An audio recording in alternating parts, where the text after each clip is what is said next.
皆さんこんにちは。好奇心 TV です。今回の動画では優生思想、優生学について情報をシェアしたいと思います。なんだか小難しいテーマのように聞こえてしまいますが、私たち一般の人たちの人生を食い物にしていこうとしているグローバリストたちがほぼ例外なく持ち合わせている価値観ですので、彼らが何を考え実行しているのかを理解するためには絶対必要な知識だと思います。その理解ができると、次はどんなことを仕掛けてくるのかが分かりますから、備えることもできますし、対抗もできるというものです。この動画では、1、優生思想とはどんなものか、2、世の中にはびこる差別、3、グローバリストによる優生思想とは、4、対抗するには、という流れで話を進めていきたいと思います。今世の中は、モラルや倫理観などが荒れ狂い、手がつけられない状態になっています。これらの原因のほとんどは、先祖、先人への感謝、自然への感謝などありがたいと思う気持ちの欠如から派生していると言っても過言ではないと思います。この動画を作ろうと思ったのは、グローバリストたちが考えていることを早く理解しないと手遅れになると思ったからです。何が手遅れになるかというのは、このチャンネルで一貫したテーマになっていますが、真実を知り、自分や家族の身を守ることに対してです。家族を守るというのは、ひいては日本を健全な形に取り戻すことにもつながります。今現在、日本だけでなく世界中の人たちがグローバリストたちによる支配からの危機に直面しています。まともな人の感覚からすると、悪魔の所業とも言えることが堂々と行われている現実を理解するには難しいところはありますが、これも知っておかなければならないという現実ということで最後までご視聴いただけたらと思います。このチャンネルでは、自分や家族の身を守るためにできることや、日本人がこれ以上騙されることがないようにするための情報を発信しています。チャンネル登録がお済みでない方はぜひチャンネル登録をお願いします。そしてこの動画に共感できましたら拡散の協力をお願いします。さて、優生思想、優生学について触れていきたいと思いますが、これには個人的な価値観や実際本能的に備わっているものもあるので、はっきり言って私には手に負えないテーマです。なので、現実にグローバリストたちが持っている優生思想とはどんなものかという切り口で話を進めていきたいと思っています。ただ一般的に優生思想というものがどんなものか分かっていないと理解できないかもしれないので軽く触れておきます。優生思想は人間の思想であるので優生学というところで説明した方が分かりやすいと思います。これは進化論とともに発生してきた学問という説もあり、厳しい自然環境において優れた種だけが生き残れるという類の話で、現実に野生の動物では生まれてすぐ立ち上がらないと肉食動物の餌食になるし、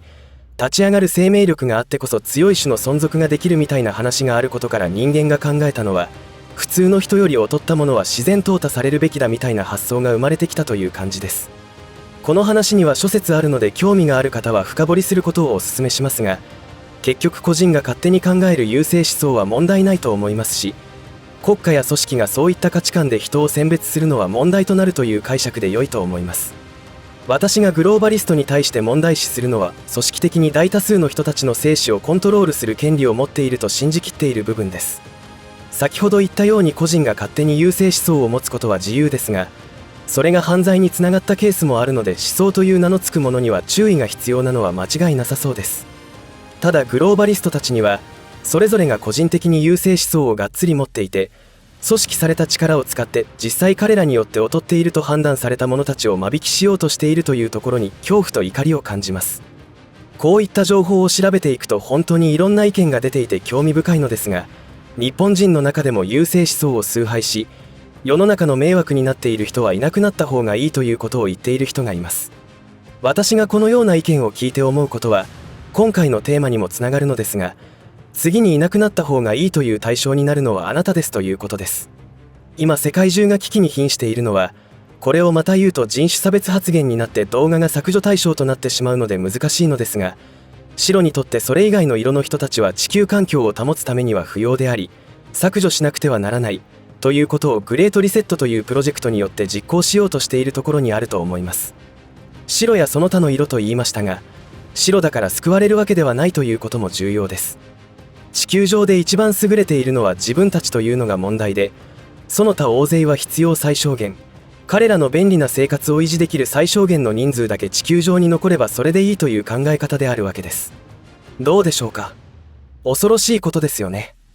こういったことを真剣に考えて実行に移しているということを理解しなくてはいけないと思いますし、私たちの国の指導者と言われている人たちも特別な人としてダボス会議に出席しているのです。歴史を紐解けば、白による植民地時代というのは搾取などという生優しい言葉では言い表せないほどひどいことをしてきたわけです。とても動画では話せないようなことをしてきています。それの現代版が今展開されようとしているということだけにぼーっとしていると奴隷化されてしまうということです。この優生思想について過去に人類は何をしてきたかの詳細を説明をしようと思った時に、途中で何度も文言を消さなければならないほど人類はおぞましいことをしてきましたし、その思想は現代にも脈々と受け継がれています。お注射のことや口元に当てる布のことについても話したいことはいっぱいあるのですが、そもそも全部問題発言となってしまいます。どこかのプラットフォームで動画発信しようとも考えてもいますが、その準備ができましたらまたご案内させていただきます。話を戻しますが、私たち日本人の中でも優生思想を是としている方も間違いなく多くいるでしょうが、今世界中で起き始めていることは、その人たちも粛清の対象となっていることに気がついていないかもしれません。というのは間もなく AI によってホワイトカラーの人たちの相当な数がリストラに遭うと思います。投資した資本に対してリターンが少ない人材は不要になるということなのでしょう。命こそ取られませんが、人生をどん底に突き落とすことになるわけですから似たようなことかもしれません。ちなみにホワイトカラーとは前の動画でも扱いましたが、どちらかというと高学歴で知的な仕事をしている人たちなのですが、彼らは優生学的には優れた者たちであり、高収入を獲得していた人たちです。仕事に非戦はないとは言いつつも、ブルーカラーに属する例えば警備の仕事、清掃の仕事は自分たちより下に見るという方も一定数いるのが現実でしたが、そのホワイトカラーの人たちが AI 導入によってあっという間に職を失うという可能性が高まりつつあります。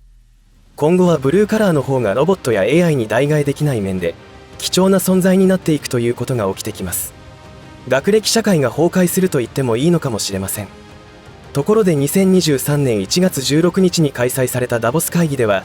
今までと違うことが起きていました。それはロシアと中国に関係する人たちが不参加であったということです。現在の紛争絡みの影響があると思われますが、資源や生産能力を持った国が不参加となり、どちらかというと資源を持たない、いつも搾取する側の国だけが会議に出席し、お互いを食い物にしようとしているという構図にも見えました。こうして庶民である私たちがどんなに情報を発信しても、いかほどの効果があるのかということについては甚だ疑問なのですが、仮に一大反対勢力というものが組織され表面化した時には、その一部が微力と思われていた私たちが担うわけなので、集まれば力になるし、やれることはやっていくしかないということだと確信しています。結局私たちにはどんな試練が待ち構えているのでしょうか。このまま好き放題やらせて放っておいたらということが前提ですが、まず経済面では一口で言えばほとんどの人が貧困階級に落とされます。やり方はグレートリセットというくらいですから、金融危機、インフレ促進、中央銀行デジタル通貨導入による鳥獣課税の実施です。ライフラインである水道光熱費の爆上げやガソリン代の高騰で人の移動もままならぬ状況になるでしょう。そんなことになれば当然、流行り病蔓延の時のように経済はストップします。とことん貧困という恐怖と向き合うことになると思います。おそらくベーシックインカムの導入で年金もなくなり、そうなると社会保険制度もなくなりますから、うっかり虫歯にもなれないというアメリカのような状況になるかもしれません。健康面では、お注射の影響で人類が克服したと思われていた疫病などが再発するでしょうし、新たなタイプも出てくるでしょう。このことはあの世界機関も警告しています。いや、宣言かもしれませんね。さらには食糧危機も引き起こされ、飢えとの恐怖とも向き合うことになるかもしれません。そうなると食糧配給には、あれを打つことと引き換えにデジタル刻印を求めてくるのでしょうね。なんだか暗い気持ちになってきますが、そうならないと気がつかない人もいますから仕方ない部分もあり、手遅れにならないことだけ祈るしかありませんね。いつも最終結論は同じなのですが、情報にはアンテナを張ることと、身近にシェア、そして食料備蓄です。水道、電気、ガスなどの自給も検討しなくてはいけません。直近の試練で言うなら、秋から始まる本格的な電気、ガス、ガソリンの値上げに備えなければいけません。個人への負担増しだけでなく、企業の中でも倒産が相次ぐことになり、そうなれば日用品や食料加工品の入手も困難となります。自分自身も職を失うことになるかもしれません。なので現時点で経済的に困難な状況にある人は収入を増やすための行動をした方が良いと思います。事態は結構緊迫していると私は考えています。やれることから急ピッチで取り組むことをお勧めします。いかがだったでしょうか。今回取り上げた優勢思想に関しての情報は皆さんで深掘りしてみたらどうでしょうか。とても動画にできないような歴史を知ることになります。その悲惨な出来事を起こした根底にあるのが優勢思想なので、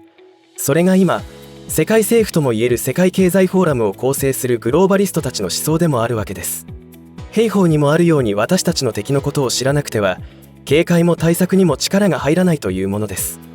人類は痛い思いをしないと学べないものなのか、だとしたら私たちに悲しいことが起きないと気がつかないということになります。それでは悲しすぎるので、ぜひ危機感を持って臨んでほしいと思います。これから起きる試練を乗り越えれば必ず事態は良くなると思いますし、